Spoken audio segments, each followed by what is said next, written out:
GS centre math solution YouTube channel में आप सभी का स्वागत है। आज के इस वीडियो में आज मैं आप लोगों को बताने वाला हूं हॉस्टल अधीक्षक के बारे में।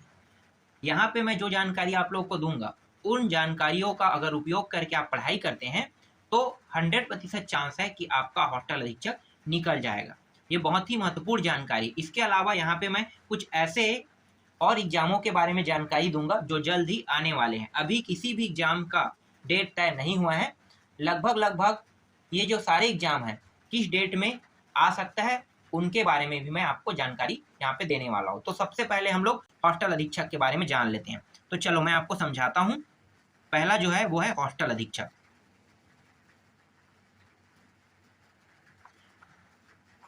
हॉस्टल अधीक्षक में एक जो टॉपिक है उसे हम कहते हैं जीके कहते हैं। याद रखना, क्या कहते हैं? जीके। ये जो जीके होता है ये इंडिया जीके होता है। India GK.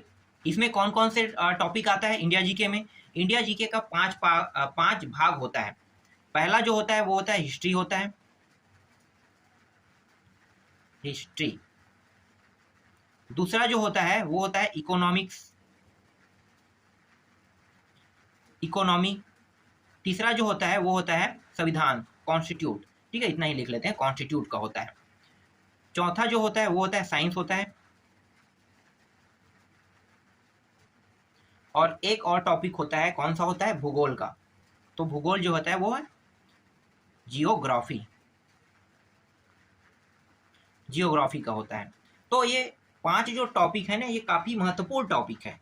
इनकी तैयारी हम कब करते हैं? जब हम पीएससी की तैयारी करते हैं। आपको अगर एग्जाम निकालना है हॉस्टल अधीक्षक का तो आपको पीएससी की तैयारी करना होगा। क्यों मैं ऐसा कह रहा हूं, मैं आगे बताऊंगा क्यों कह रहा हूं। ये बहुत ही महत्वपूर्ण जानकारी है, बिना इसके आप लोग नहीं निकाल सकते। क्योंकि पीएससी की तैयारी करने का मतलब होता है कि आपको इन पांचों टॉपिकों को पढ़ना पड़ेगा। आपको पता है कि इन पांचों टॉपिकों को पढ़ना पड़ेगा। तो ये तभी पॉसिबल हो सकता है जब आप पीएससी की तैयारी करोगे। पीएससी की तैयारी करने पर ही इन पांचों टॉपिकों को आप पढ़ पाओगे। दूसरा जो है वो है सीजीजीके। सीजीजीके छत्तीसगढ़ जीके। जो छत्तीसगढ़ का जो जीके होता है उसका तो एक खुद का बुक आता है। उसमें आपको अलग अलग सारे टॉपिकों को पढ़ने की आवश्यकता नहीं है। उसमें अलग से आपको हिस्ट्री पढ़ने की जरूरत नहीं है, अलग से भूगोल, अलग से इकोनॉमिक, अलग से संविधान, अलग से साइंस, ये सब चीज पढ़ने की आवश्यकता नहीं। उस बुक में जितने भी पॉइंट है उन सबको आपको पढ़ना होगा, शुरू से लेकर अंतिम तक। वो होता है छत्तीसगढ़ का जीके होता है। ये छत्तीसगढ़ के जीके और ये इंडिया जीके, इनमें जो प्रश्न आते हैं ना, हॉस्टल अधीक्षक में तो कम आता है, लेकिन इसके अलावा जैसे कि पटवारी होता है, आमीन पटवारी होता है, आरआई होता है। तो इस तरह के जो एग्जाम लिया जाता है ना, उसमें प्रश्नों की जो संख्या होता है वो 30 होता है। और इसमें जो प्रश्न आता है ये आता है यहाँ पे 15 प्रश्न आता है। तो आप गिन लो भाई, 15 और 30 कितना होता है? दोनों मिलाओगे तो 45 नंबर। और 15 नंबर का जो आता है वो आता है करेंट अफेयर आता है। इन दोनों से मिला के छत्तीसगढ़ और इंडिया और इंटरनेशनल मिला के 15 अंक आता है। तो इसको भी हम ऐड करते हैं तो कुल अंक कितना हो गया? 60 अंक हो गया। तो अब तक के जितने व्यक्तियों ने व्यापम निकाला है वो सिर्फ वही व्यक्ति है जो पीएससी की तैयारी किया है। पीएससी की तैयारी करने वाले ही विद्यार्थी अब तक के व्यापम निकाल पाया है। जो सिर्फ व्यापम की जो तैयारी किया है ना, वो आज तक नहीं निकाल पाया। ये रिकॉर्ड है। इसीलिए मैं बार बार कह रहा हूँ कि पहले पीएससी की तैयारी करो। और पीएससी की तैयारी में पहला जो पेपर है वो आपका होता है इंडिया जीके और सीजीजीके दोनों मिला के, और प्लस करेंट अफेयर। इतने ही टॉपिक सीजीपीएससी का फर्स्ट पेपर में आता है। और फर्स्ट पेपर की अगर तैयारी कर लेते हो आप इतने का, तो आपका यहाँ पे 60 नंबर की तैयारी हो जाएगा। 60 नंबर। अगर 60 नंबर में आपसे 20 क्वेश्चन भी नहीं बनता है ना, तो भी आप 40 अंक पा गए। क्योंकि व्यापम के एग्जाम में जो प्रश्न आते हैं वो काफी हार्ड होते हैं। मैंने बहुत से लोगों को देखा है कि जो मैं यहाँ पे 20 अंक काट रहा हूँ, वही 20 अंक सिर्फ वो लोग पाते हैं, बाकी 40 अंक उनका माइनस जाता है। इसीलिए उनका सिलेक्शन नहीं होता है। जो भी व्यापम में सिलेक्शन पाता है तो 150 अंक अगर होता है तो 150 अंक में वो पाता है कितना? 105/150। 105 अंक पाके वो सिलेक्शन पाता है। अगर 200 अंक का अगर एग्जाम लिया जाता है तो वही 150/150 होता है, सॉरी 200 होता है। इस तरह से तो देखो यहाँ पे 50 प्रश्न यहाँ पे माइनस हो रहा है, यहाँ पे 45 प्रश्न माइनस हो रहा है। तो आपको बेनिफिट कहाँ से लेना है? पहले आपको इंडिया जीके और सीजी जीके की अच्छी सी तैयारी करना है। इन दोनों की अगर तैयारी आपका पूरा हो जाता है तो फिर अगले पॉइंट में आपको चलना है। सबसे पहले तैयारी इनका 100% करना है कि यहाँ से 60 अंक आपका किसी भी कंडीशन में नहीं कटना चाहिए।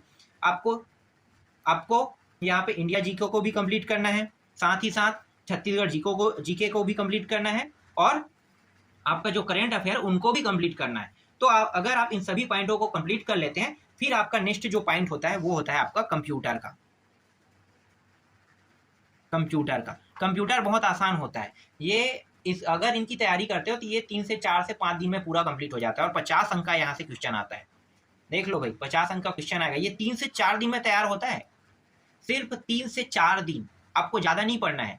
एक मार्केट में बुक आता है, 3 से 4 दिन में आपको उसको पूरा कंप्लीट करना है।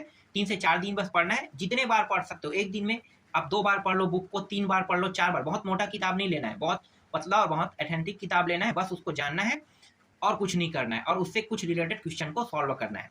तो यहाँ पे जो क्वेश्चन जो आता है अधीक्षक में वो 50 अंक का होता है। अगर आप 25 अंक नहीं पाए तो आप फेल हो जाओगे। तो आपको 50 में 25 तो लाना फिक्स है, तभी आप पास हो पाओगे। तो ये आसानी से आप निकाल लोगे कब? जब आप उस बुक को 3 से 4 दिन में कंप्लीट करो। ये स्वाभाविक है, हो ही जाता है 3 से 4 दिन में कंप्लीट। तो यहाँ से आपके अच्छे नंबर बन जाएंगे। दूसरा यहाँ पे हिंदी है। हिंदी 10 अंक का आता है, तो 10 अंक में आपका 8 अंक तो फिक्स है, यहाँ पे आना तय है, 100% तय है हिंदी जो है। और हिंदी का क्लास मैं ले रहा हूँ, तो ये मैं जानता हूँ कि हिंदी बहुत आसान होता है। हिंदी को मैंने पढ़ाया भी है कई जगह। तो हिंदी बहुत ही ईजी होता है, बहुत आसानी से थोड़ा सा प्रैक्टिस करके आप इसको निकाल सकते हो। ये भी 3 से 4 दिन का क्लास होता है, ज़्यादा क्लास नहीं लेना है आपको, मतलब ज़्यादा पढ़ाई नहीं करना है। 3 से 4 दिन में पूरा हिंदी जहाँ जहाँ टॉपिक से सिलेबस में दिया है उन्हीं टॉपिकों को आपको पढ़ना है, और आसानी से ये भी तैयार हो जाए। तो यहाँ पे 10 अंक तो मिल जाएगा। इंग्लिश को आपको कभी भी नहीं छूना है, इंग्लिश को तो छूना नहीं, इसको 0 जाने दो। 10 अंक आएगा लेकिन 0 जाने दो। ये सबसे ज़्यादा टाइम लेता है और कुछ भी समझ में नहीं आता है। अब जितने दिन इसको पढ़ोगे उतने दिन आप फेलियर में जाओगे। तो फेल मत हो यहाँ से, इसे सीधा काट देना, इसको हटा दो भाई, अपने लेवल से ही हटा देना। क्योंकि अगर इसकी तैयारी करते हो ना तो ये सबसे खराब चीज़ है, क्योंकि 3 दिन 4 दिन आप इसमें वेस्ट करोगे और एक भी क्वेश्चन नहीं बनेगा, मायूस हो जाओगे, आपका 3 दिन वेस्ट हो गया। जो चीज़ समझ में ना आए उसको हटा दो, क्योंकि पास होने के लिए आपको 105 नंबर चाहिए। 105 में टॉपर रहता है, टॉपर का अंक है 105, तो आप 105 अंक लाते हो तो टॉपर कहलाओगे। तो आपको ये 10 अंक छोड़ने में कोई दिक्कत नहीं है, बहुत आसान है, ये हो भी जाएगा आपसे। इसके अलावा गणित आता है, गणित के बारे में जिक्र कर लेते हैं। गणित जो है यहाँ पे 20 अंक आता है। रीजनिंग शायद नहीं आता, मैं यहाँ पे एक बार और सिलेबस देखना चाहूँगा, लेकिन सिलेबस मेरे पास है तो, लेकिन मैं आपको नहीं बता रहा हूँ। तो यहाँ पे लगभग रीजनिंग नहीं आता है, फिर भी आपको रीजनिंग की तैयारी करके रखना है, क्योंकि अदर एग्जाम में तो रीजनिंग आता है ना। तो ये जो है अधीक्षक में 20 अंक ही आएगा, और इनकी तैयारी करने में आपको ज़्यादा समय लगेगा, तकरीबन 1 महीने। 20 अंक का क्वेश्चन आएगा और 1 महीने से पहले तैयारी आपका नहीं होगा, तो 1 महीना तो फिक्स है यहाँ पे लग ही जाता है। तो जो चौथा पॉइंट है ना आपको तैयार करना है, वो है जीके के बाद सीजी जीके, इसके बाद आपका रीजनिंग, इसके बाद आपको तैयार करना है गणित, क्योंकि ज़्यादा समय ये ले रहा है। जो सबसे ज़्यादा समय लेता है ना उनको पहले तैयार करके बैठो, जो कम समय में हो सकता है उनको सबसे लास्ट में तैयार करो। इसके बाद मैं यहाँ पे एक पॉइंट जोड़ूंगा, रीजनिंग को जोड़ूंगा। रीजनिंग जो है अदर एग्जाम में आता है, हालांकि इसमें नहीं आता है।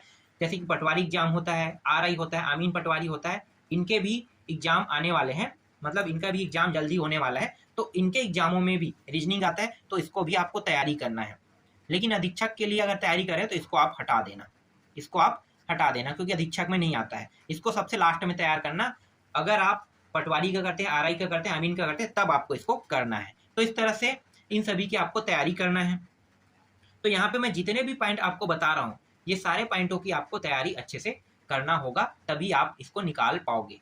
तो इस तरह से ये जितने पॉइंट मैंने बताया, ये पूरा पूरा अधीक्षक का सिलेबस है। आपको कैसे तैयार करना है, अभी तक एग्जाम का डेट घोषित नहीं हुआ है, तो आपके पास समय है इन सबको पढ़ने के लिए। तो आप समय निकालिए और इन सबको अच्छे से तैयारी कीजिए। ये बहुत ही आसान है, इस तरह से आप तैयारी कर सकते हैं। अब चलो उन एग्जामों के बारे में बात कर लेते हैं जो अभी आने वाला है। आने वाले एग्जाम में एक है आरआई है, दूसरा है आमीन पटवारी है, ये सब आने वाला है ना। तीसरा है एडीओ है, और चौथा जो है क्या है, आमीन के बाद एक आपका हॉस्टल अधीक्षक है ना, तो इसको भी ले लेते हैं, हॉस्टल अधीक्षक। ये 4 जो एग्जाम है ये आने वाला है। लगभग इनका जो डेट है ये सभी एग्जामों का स्टार्टिंग होने वाला है सितंबर से। ठीक है, सितंबर के आसपास इसका नोटिफिकेशन आ जाएगा, फॉर्म डालने का डेट भी फिक्स हो जाएगा। सितंबर के बाद किस डेट में फॉर्म डालना है ये तय हो जाएगा, और जनवरी के आसपास या फरवरी में इनका एग्जाम होगा। तो इस तरह से लगभग डेट जो है वो सितंबर के आसपास तय किया गया है।